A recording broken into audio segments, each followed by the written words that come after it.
दोस्तों, एक बार एक महात्मा अपने शिष्यों के साथ एक तालाब में स्नान कर रहे थे। तभी वहां से एक राहगीर गुजरा। उस राहगीर ने महात्मा से पूछा कि महाराज, इस गांव में किस प्रवृत्ति के लोग रहते हैं? दरअसल मैं जिस गांव में रहता हूं उस गांव में काफी पापी और दुष्ट प्रवृत्ति के लोग रहते हैं।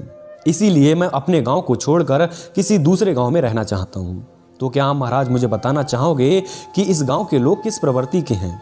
महात्मा उस राहगीर को जवाब देते हैं कि इस गांव के लोग भी काफी दुष्ट और पापी हैं।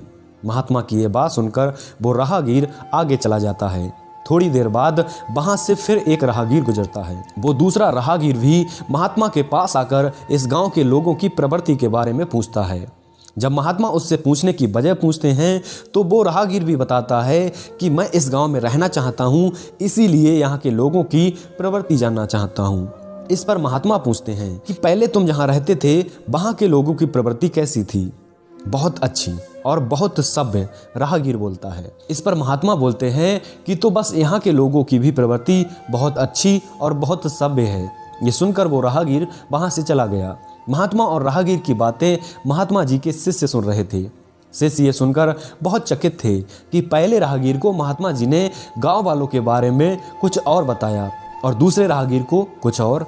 एक शिष्य ने महात्मा से इसका कारण पूछा तो महात्मा जी ने जवाब दिया कि ये दुनिया हमें उस तरह की दिखाई देती है जैसा हम इसे देखना चाहते हैं। हर गांव में अच्छे और बुरे दोनों प्रवृत्ति के लोग रहते हैं, लेकिन पहला राहगीर सिर्फ बुरे लोगों को ही देखता था क्योंकि उसके दिल में खोट थी। और ऐसे लोग दुनिया के किसी भी कोने में चले जाएं, इन्हें बुरे लोग ही मिलेंगे। और दूसरा राहगीर लोगों की बुराइयों को छोड़ उनकी अच्छाइयों का ध्यान रखता था। इसीलिए ऐसे व्यक्ति कहीं चले जाएं, इन्हें अच्छे लोग ही मिलेंगे। इसीलिए हमारी इस बात का गांठ बांध लो कि हर इंसान में अच्छाई और बुराई दोनों छुपी होती हैं, लेकिन हमें इंसानों की अच्छाइयों से नाता रखना चाहिए, ना कि बुराइयों से।